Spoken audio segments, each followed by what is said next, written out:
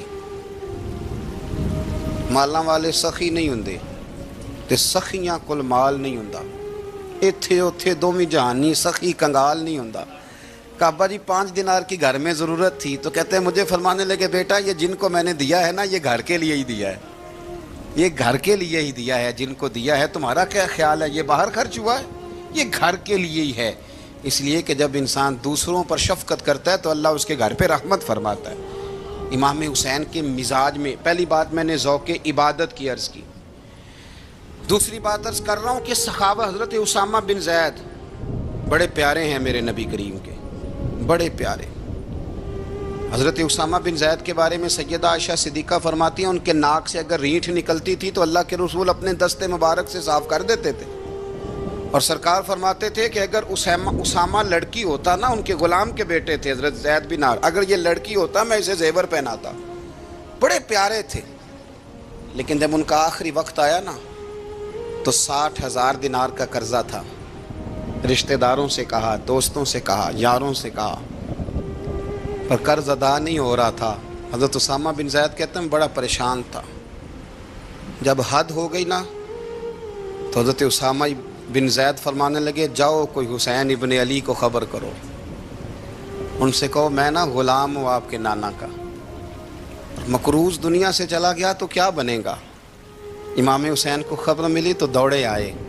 لاجپال اس پیر کو نہیں کہتے جو تگڑا نذرانہ لے کے تو ماتھا چوم لے، لاجپال تو اس کو کہتے ہیں کہ جب ضرورت پڑے تو وہ سر پہ موجود ہو۔ حضرت سیدنا امام حسین تشریف لائے تو جناب اسامہ بن زید رو پڑے، کہنے لگے حضور میں نے نا غلامی کی ہے آپ کے نانا کی، اور اس غلامی پہ ناز ہے، اب 60,000 دینار کا قرضہ لے کے دنیا سے جاؤں گا تو میری قبر پہ بوجھ رہے گا۔ امام حسین خادم کو بھی کہہ سکتے تھے جاؤ گھر پیسے پڑے ہیں لے آؤ، امام حسین خود گئے، چادر اوڑھ کے تو اس کی اوٹ میں بکل میں 60,000 دینار چھپا کے لائے اور جناب اسامہ بن زید کے سامنے رکھ کے کہنے لگے اسامہ یار پیسے رات کو ہی آئے تھے، میں سوچ رہا تھا مجھے تو ضرورت نہیں، اللہ نے کس کا نصیب میرے گھر میں بھیج دیا ہے، مجھے تو حاجت ہی نہیں تھی، اب پتہ چلا پیسے تیرے تھے، اللہ نے حسین کی ڈیوٹی لگائی ہے کہ جا کے دے آ۔ حضرت اسامہ بن زید رو پڑے، فرمانے لگے اللہ آپ کو بہترین صلہ عطا فرمائے۔ امام بڑا ہی پیار کرتے تھے، گھوڑے پہ جا رہے تھے، کچھ فقیر غریب لوگ بیٹھ کے روٹی کھا رہے تھے، کھا کہاں رہے تھے سڑک کے کنارے، تو امام زین العابدین فرماتے ہیں کہ جب امام حسین گزرے تو انہوں نے آواز دی حضور دل کرتا ہے ہمارے ساتھ بیٹھ کے روٹی کھائیں۔ کائنات کے مالک و مختار کے نواسے اور دنیا کے سب سے بڑے شہزادے گھوڑے سے اترے اور غریبوں کے ساتھ سڑک پہ بیٹھ گئے، روٹی کھانے لگے اور دیر تک کھاتے رہے، اور جب فارغ ہو گئے تو فرمانے لگے کھانے کی ضرورت بھی نہیں تھی، حاجت بھی نہیں تھی، پر تم نے آواز دی تو دل رکھنے کو بیٹھ گیا تھا، اگر اجازت دے تو چلا جاؤں۔ یہ مزاج تھا، یہ طبیعت تھی۔ آپ کے ایک بھائی ہیں چھوٹے، حضرت محمد بن حنفیہ نام ہے، حضرت مولا علی شیر خدا رضی اللہ تعالیٰ عنہ کی دوسری بیوی سے۔ ایک دن حضرت امام حسین ان کے گھر میں بیٹھے تھے تو کسی بات میں نا اختلاف رائے ہو گیا، تو امام علی مقام ناراض ہو گئے، فرمایا آج کے بعد تیرے گھر نہیں آؤں گا، رومال اٹھایا چلے گئے۔ لوگوں نے حضرت محمد بن حنفیہ رضی اللہ تعالیٰ عنہ سے کہا حسین تو ناراض ہو گئے، کبھی نہیں آئیں گے۔ آپ فرمانے لگے بھائی تمہارا ہے کہ میرا؟ جی بھائی تو آپ کے ہیں۔ فرمایا اگر کہو تو چند منٹوں میں حسین واپس آئے۔ جناب ناراضگی ہو گئی ہے۔ فرمایا ناراضگی ہوئی ہے پر میں اس کے دل کی نرمی کو تو جانتا ہوں نا، اس کے مزاج کے اندر جو محبت ہے اس سے تو ابھی آئے۔ کہ جناب وہ کیسے؟ فرمانے لگے دیکھنا ذرا۔ تو امام حسین نے خط لکھا، حضرت محمد بن حنفیہ نے رکا لکھا، کہنے لگے حسین میرے باپ کا نام بھی علی ہے اور آپ کے باپ کا نام بھی علی ہے، پر ایک فضیلت ایسی ہے جس میں آپ کا مقابلہ نہیں کر سکتا، وہ یہ ہے کہ آپ سیدہ فاطمہ تو زہرا کے لال ہیں، اب محمد مصطفیٰ علیہ السلام کے نواسے ہیں۔ کہنے لگے بھائی جان آپ نے نانا جان کی وہ حدیث تو سنی ہوگی کہ دو لوگ ناراض ہو جائیں تو جو صلح پہلے کرے جنت میں پہلے جائے گا۔ فرمانے لگے دل میرا کر رہا تھا کہ پہلے صلح کر لوں، لیکن پھر بڑے بھائی کو پشت کروں گا جنت میں جاتے ہوئے، یہ بھی تو بے ادبی ہے نا۔ اب خط میں نے لکھ دیا ہے، آپ کا جو ارادہ ہو۔ امام حسین نے خط پڑھا تو آنکھوں میں آنسو آ گئے، پھر سے رومال اٹھایا۔ بچے پوچھنے لگے کہاں جا رہے ہیں؟ کہا بھائی کے گھر جا رہا ہوں۔ کہا آپ تو ناراض تھے؟ فرمایا تھا ناراض پر ہے تو میرا بھائی نا، ہو گئی بات ختم۔ بڑی دل میں نرمی، طبیعت میں سوز، لہجے میں گداز۔ حضرت امیر معاویہ رضی اللہ تعالیٰ عنہ نے ایک شخص کو بھیجا مدینہ منورہ شام سے، تو اس نے کہا میں نے امام حسین سے ملنا ہے، تعارف کیا ہے؟ جناب امیر معاویہ فرمانے لگے مسجد نبوی میں جانا جس کے گرد لوگ سب سے زیادہ ادب سے بیٹھے ہوں اور جس کی باتیں سب سے زیادہ میٹھی ہوں اور جس کی نظریں سب سے زیادہ جھکی ہوں اور جس کے چہرے پر تمہیں سب سے زیادہ وقار نظر آئے وہی علی کے بیٹے حسین ہوں گے۔ جو سب سے زیادہ تمہیں وہاں ماحول کے اندر جو شخص نظر آئے پوچھنے کی ضرورت نہیں پڑے گی۔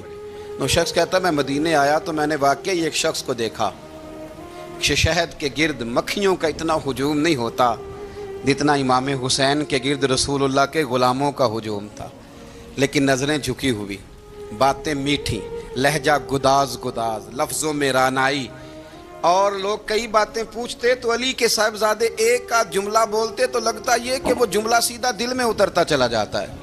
امام علی مقام کے کردار میں نا کچھ باتیں بڑی زیادہ تھیں، بہت زیادہ تھیں، بڑا حسن تھا۔ ایک بات تو یہ تھی، امام حسین رضی اللہ تعالیٰ عنہ کا علم و فضل بڑا کمال کا تھا۔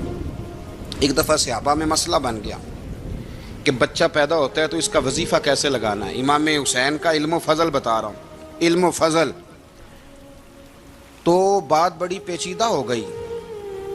حضرت عبداللہ ابن زبیر کے پاس لوگ آئے، کہنے لگے کہ آپ بڑے صاحب علم و فضل ہیں، آپ نے حضور علیہ الصلوۃ والسلام کے ساتھ وقت گزارا ہے، تو مسئلے کو حل کریں کہ بچہ پیدا ہونے کے بعد حکومت اگر وظیفہ لگائے گی تو کب لگائے گی۔ جب بحث طول پکڑ گئی، مسئلہ حل نہیں ہوتا تھا، تو حضرت عبداللہ ابن زبیر کہنے لگے ہم سے نہیں حل ہوگا، ایک بندہ ہے جس کے سینے میں رسول اللہ صلی اللہ تعالیٰ علیہ وسلم کے نور نبوت کا فیضان ہے، وہ یہ مسئلہ حل کریں گے۔ تو کہا وہ کون سے؟ آپ فرمانے لگے جب ہم سے مسائل حل نہیں ہوتے تو ہم ان کے علم سے فائدہ اٹھاتے ہیں۔ کہا کون ہے؟ کہا جناب امام حسین۔ تو لوگ حضرت امام حسین کے پاس گئے، کہ حضرت یہ ایک مسئلہ الجھ گیا ہے کہ بچہ پیدا ہو تو وظیفہ کب لگانا ہے؟ فرمایا الجھنے والی بات ہی کوئی نہیں، پیدا ہونے کے بعد جب وہ پہلی دفعہ آواز نکالے تو اس کا وظیفہ لگا دو۔ اس کا مطلب یہ ہے کہ وہ دنیا میں آ گیا ہے، اس نے اپنے آنے کا اظہار کر دیا ہے، اعلان کر دیا ہے، اب اس کا وظیفہ لگا دو۔ تو اس پر پھر صحابہ کا اتفاق ہو گیا۔ امام حسین کے علم سے، فضل سے لوگ فیض اٹھاتے تھے۔ حضرت سیدنا امام حسین کی شہادت کے بعد حضرت عبداللہ ابن زبیر رضی اللہ تعالیٰ عنہ نے قاتلان حسین سے خطاب کیا اور فرمانے لگے اللہ کی قسم تم نے اس شخص کو شہید کیا ہے جو راتوں کو لمبے لمبے قیام کرتا تھا، اور تم نے اس شخص کو شہید کیا ہے جس سے میں دن میں جب بھی ملتا تھا تو وہ روزے سے ہوتا تھا۔ تم نے اس شخص کو شہید کیا جو قائم اللیل تھا، صائم الدہر تھا، اس شخص کو تم نے شہید کیا۔ آپ کو پتہ ہے کہ میدان کربلا میں جب 9 محرم کو ابن سعد نے امام حسین سے کہا کہ جنگ کرو اگر یزید کی بیعت نہیں کرنی، تو امام حسین نے فرمایا ایک رات کی مہلت دے دو، ایک رات کی مہلت دے دو۔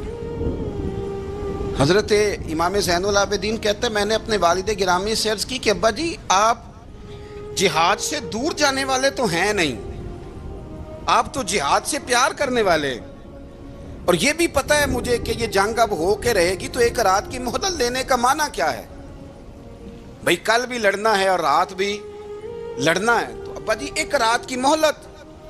تو سیدنا امام حسین رضی اللہ تعالیٰ عنہ فرمانے لگے بیٹا رات کی مہلت اس لیے لی ہے کہ میں آج رات کھل کے اپنے رب کی عبادت کر لوں، میں استغفار کر لوں، میں لمبے سجدے کروں۔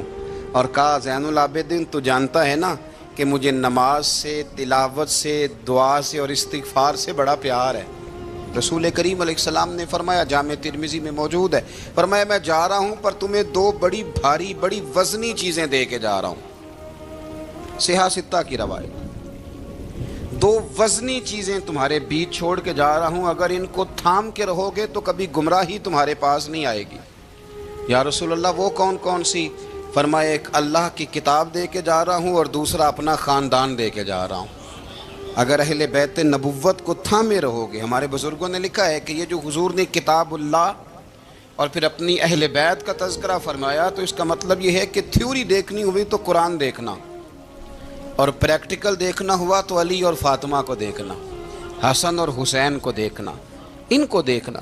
نبی کریم علیہ الصلوۃ والسلام کے اہل بیت منارہ نور ہیں، ان کی محبت، ان کا پیار کیوں بھلا؟ اس لیے کہ یہ وہ خوبصورت لوگ ہیں جن کو خود میرے نبی پاک نے تراشا ہے، ان کی سیرت میں جتنے رنگ ہیں وہ رسول کریم نے خود بھرے ہیں، ان کی ایک ایک بات کا خیال نبی پاک نے رکھا ہے، حضور نے از خود انہیں اپنی صحبت عطا کی ہے۔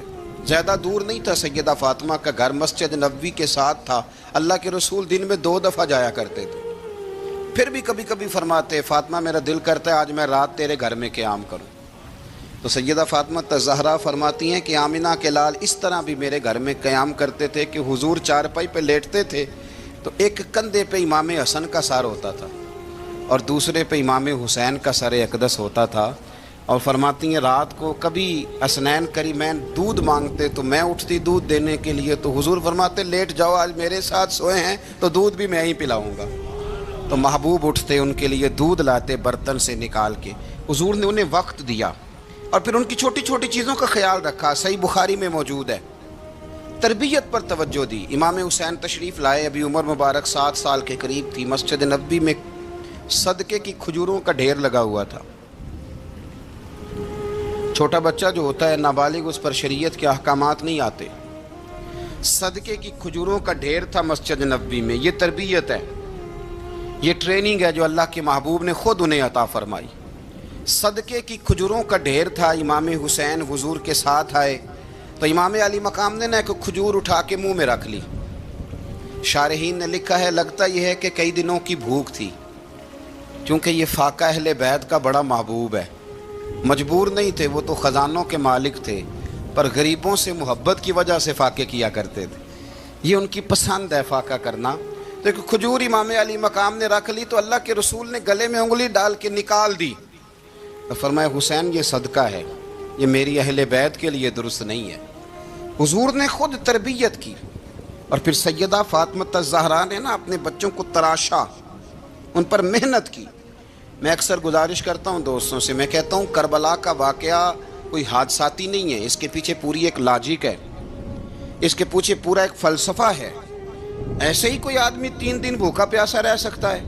کسی آدمی کو صبح اس نے کھانا کھایا اور شام تک کھانا نہ ملے تو ٹانگیں کانپتی ہیں۔ رمضان المبارک میں عبادت کی نیت سے روزہ رکھنے والے بھی شام کو بڑے پریشان ہو جاتے ہیں، اور مسلسل 3 دن کھانا نہ کھایا جائے اور پانی نہ پیا جائے، اور حال یہ ہے کہ وہی آدمی تلوار لے کے میدان میں نکلے اور اس کی حالت یہ ہو کہ لوگ اس کے آگے دوڑنا شروع کر دیں، ہزاروں کی فوجیں تاب نہ لا سکیں۔ علی کا گھر بھی وہ گھر ہے کہ جس گھر کا ہر ایک بچہ جسے دیکھو وہی شیر خدا معلوم ہوتا ہے۔ جناب صالبہ بیٹھے تھے، فرمایا فلاں کو بلا کے لاؤ۔ جب بلانے گئے تو رستے میں عورت پہ نظر پڑی، پہلی نظر تو معاف ہے لیکن دوبارہ دیکھ بیٹھے، دوبارہ نظر پڑی تو پریشان ہو گئے۔ خیال آیا میں نے تو خیانت کیا اپنے نبی پاک سے، حضور نے تو منع کیا یہ کام کرنے سے۔ اب واپس حضور کے پاس نہیں آئے، جنگل میں چلے گئے۔ ابن قدامہ نے کتاب التوابین میں اس روایت کو لکھا ہے، کہتے 40 دن وہ پہاڑوں میں روتے رہے کہ یا اللہ مجھ سے غلطی ہو گئی۔ کتنے دن؟ اب ہمارا شغل ہے، اس کو لوگ گناہ ہی نہیں سمجھتے، بدنگاہی تو کوئی گناہ ہی نہیں، اب تو یہ شغل ہے۔ اب تو ہمارے ہاں معاذ اللہ تعالیٰ سیانے بیانے بندے بیچ بیٹھے ہوتے ہیں جب یہ باتیں ہو رہی ہوتی ہیں، یہ شغل ہے ہمارا۔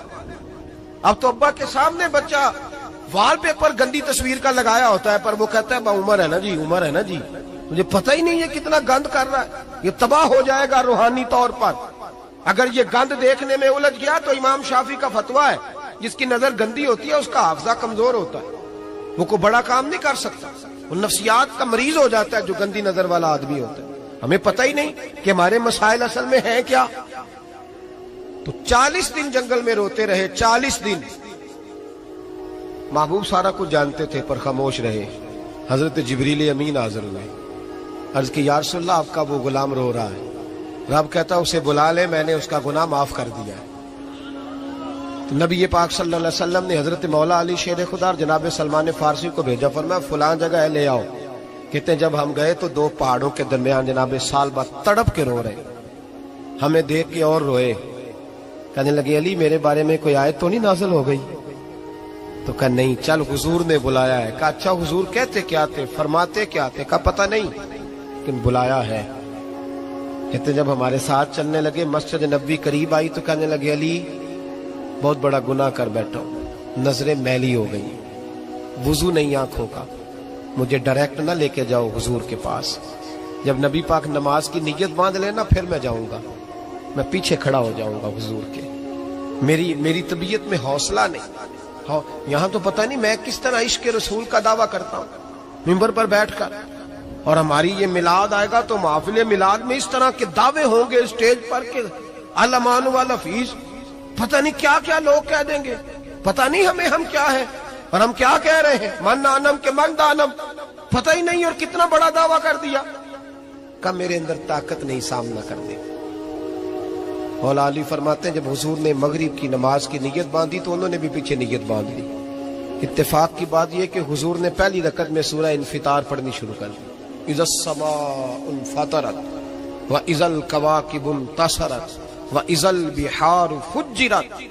کہتے ہیں جب محبوب اس آیت پہ پہنچے نا کہ یا ایھا الانسان ما غرک بربک الکریم، اے انسان تجھے کس چیز نے دھوکے میں ڈال دیا، حالانکہ تیرا رب تو بڑا ہی کرم کرنے والا ہے، تو کس طرح کسی اور کے دھوکے میں؟ بربک الکریم، اور ضمیر واحد ہے، میں تفسیر پہ نہیں جاتا، کہا تیرا اپنا رب، بربک تیرا اپنا رب، تیرا رب تو بڑا کریم ہے، تو پھر بھی کہیں اور چلا گیا۔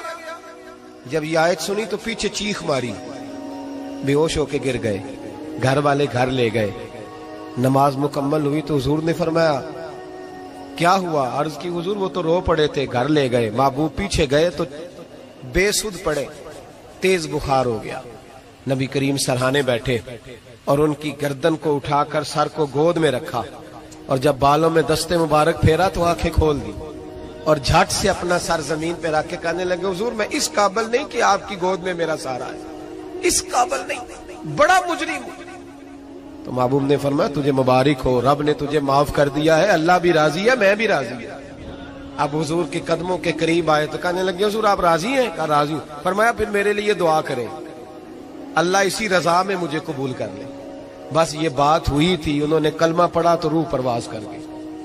پرواز میرے بھائی احساس پیدا کر، یاد رکھیں اگر روحانی زندگی صحیح نہیں نہ ہوگی، یاد رکھ لیں کسی کا کوئی نقصان نہیں، سارے سکون سے سو جائیں گے، آپ نہیں سو پائیں گے۔ اگر آپ کے ضمیر پہ بوجھ رہیں گے نا تو سارے لوگ رمضان میں 4 قرآن پاک ختم کریں گے، آپ 10 پارے بھی نہیں پڑھ پائیں گے۔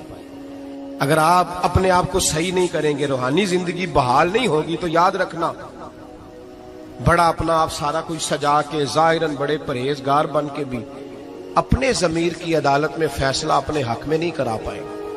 تجوریوں سے مال بھرا ہوا ہوگا لیکن گھر میں سکون نام کی چیز ڈھونڈنے سے نہیں ملے گی، اس لیے کہ الا بذکر اللہ تطمئن القلوب، اللہ کی ذات سے جڑ جانے سے دل کو سکون ہوتا ہے۔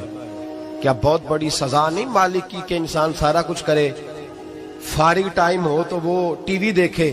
کیا بہت بڑی سزا نہیں کہ 3 مہینے کی چھٹیاں بھی اسے ہوں لیکن وہ 1 سپارہ قرآن پاک نہ پڑھ سکے؟ وہ گپے مارنے بیٹھے تو 6 گھنٹے لگا دے، اور تسبیح دی جائے تو 10 منٹ میں بس ہو جائے، درود پڑھا ہی نہ جائے، یہ سزا نہیں؟ کیا یہ کم سزا ہے کہ وہ دنیا دراز پہ گھوم آئے لیکن مسجد میں جائے تو اسے کچھ بنے؟ کیا سزا نہیں؟ اللہ سے معافی مانگے، مل کے اس کے حضور استغفار کریں، باطن کی زندگی آباد کرنے کی کوشش کریں، چھوڑ دیں بن کے بیٹھنا، آگے آگے بڑھنا، اپنے آپ کو شمار کرنا۔ ہم تو میلاد کی جلسوں میں بھی بڑی کرسی تلاش کرتے ہیں، ہم تو دینی محفلوں میں بھی کوشش کرتے ہیں کوئی ہمارا نام لے کے، صحیح نام لے کے پکارے کوئی۔ میں میاں چنو میں تھا کل مغرب میں، تو ایک صاحب کہنے لگے ولی کامل، میں نے بعد میں ان سے کہا کہ آپ کو پتہ ہے میں کیا ہوں؟ اتنا بڑا دعویٰ میرے حق میں آئندہ نہ آپ کریں، اور مت سمجھے کہ آپ تھوڑے اچھے برے جملے استعمال کریں گے تو میں خوش ہوں گا۔ میں جو ہوں نا، میں اس کے اندر بڑا مطمئن ہوں، میں اس سے آگے نہیں بڑھنا چاہتا۔ پتہ سارا ہے سردار نو کیتیاں دا، پتہ سارا ہے سردار نو کیتیاں دا، ایدہ پردہ چپایا ہی تیرا پلا ہو سی۔ وہ بو علی سینہ سے سنے جی، سنے بو علی سینہ سے کسی نے کہا تھا